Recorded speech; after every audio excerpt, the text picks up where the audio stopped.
Իմպրեսիոնիզմի ուղիներ նախագծի շրջանակում անցկացվող միջազգային գիտաժողովը Երևանում է համախմբել համաշխարհային իմպրեսիոնիզմի պատմության շուրջ 2 տասնյակ առաջատար արվեստաբանների ու թանգարանագետների Հայաստանից, Ֆրանսիայից, Ռուսաստանից եւ Վրաստանից մասնագիտական փորձառության փոխանակման եւ մշակութային երկխոսության գործուն այս հարթակն օգտագործելով նաեւ միջազգային հեղինակություն ունեցող մասնագետների ուշադրությունը սևեռելու համար հայկական իմպրեսիոնիզմի առանձնահատկությունների վրա։ Երկրների ընտրությունը շատ խորհրդանշական է,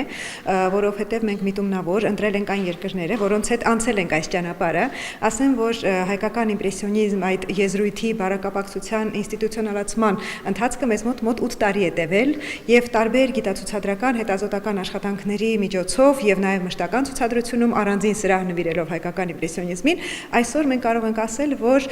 գիտական շրջանառության մեջ արդեն այդ եզրույթը դրված է։ Դեռ 2022 թվականից Հայաստանի ազգային պատկերասրահը կրթության, գիտության, մշակույթի եւ սպորտի նախարարության աջակցությամբ անդամակցում է Եվրոպայի խորհրդի մշակութային ուղիներ ծրագրի իմպրեսիոնիզմի ուղիներ նախագծին եւ բնավ պատահական չէ, որ գործակցության արդյունքում այս տարի Բարբիզոնում բացվեց հայկական իմպրեսիոնիզմի գույներն ու լույսերը ցուցահանդեսը համաեվրոպական այս հարթակում ներկայացնելով հայ այն նկարիչներին, որոնք կարևոր դերակատարում են ունեցել հայկական իմպրեսիոնիզմի ձևավորման մեջ։ Իմպրեսիոնիզմի ուղիներ նախագծի ղեկավարը, որ Երևանյան գիտաժողովի գլխավոր բանախոսներից է, Բարբիզոնի հայկական ցուցահանդեսը իսկական հայտնություն է որակում։ Շատ գեղեցիկ ցուցադրություն է եւ չափազանց հաճելի էր հայկական իմպրեսիոնիզմը ներկայացնել Բարբիզոնում, իմպրեսիոնիզմի հայրենիքում։ Սա բոլորովին նոր հայտնություն էր անգամ ինձ համար, իսկ այսօրվա գիտաժողովը եւս մեկ անգամ վերահաստատում է